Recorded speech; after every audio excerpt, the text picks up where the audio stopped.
believe that social movements are really the way we can create a more inclusive society for us all.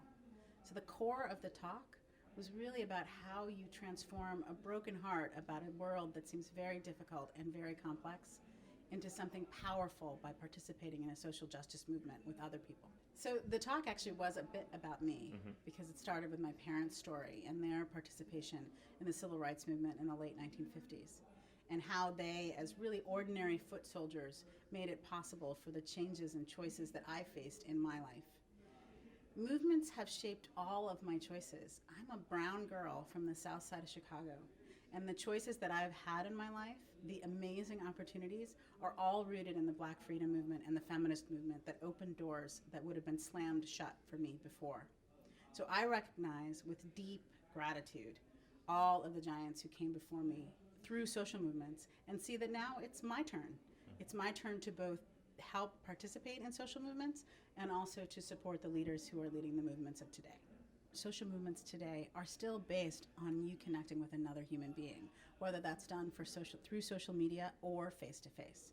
So there is a deep connection between the classic movements of yesterday that were done through marches on the Mall and various other things, and the climate change march that just happened in New York City that was powered by social media. That was how that happened both in New York City and around the globe. But it was also based on face-to-face, the old-fashioned way of human beings coming together. I did offer very specific things that people can do to get started in getting into a social movement. This is in part because I work with 64 individuals through the Prime Movers program. It's the fellowship program that I direct that supports social movement leaders in the United States. So these individuals are dreaming and designing and driving the movements of today. And it is through the work with them that I get to see that these movements are happening all over the place, and it's easy for people to find a way in. There were 3 things that I invited people to do.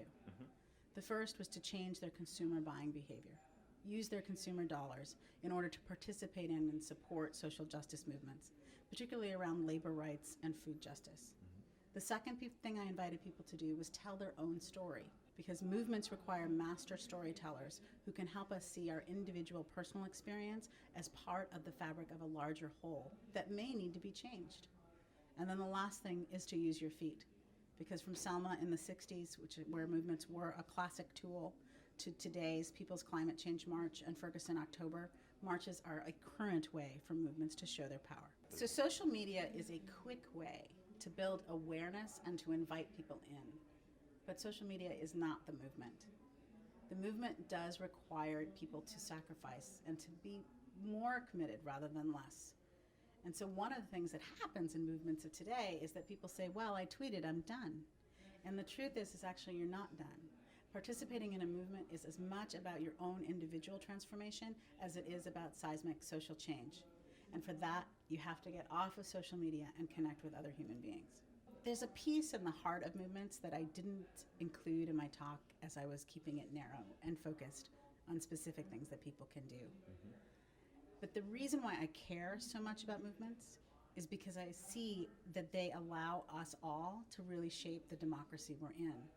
And when people opt out, the cost of not participating in the movements of today is that you don't get to shape the future for your children.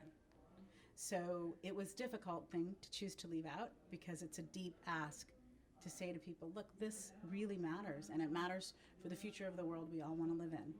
So for me, this is bigger than 3 possible steps or 3 particular concrete actions. It really is a commitment for a lifetime.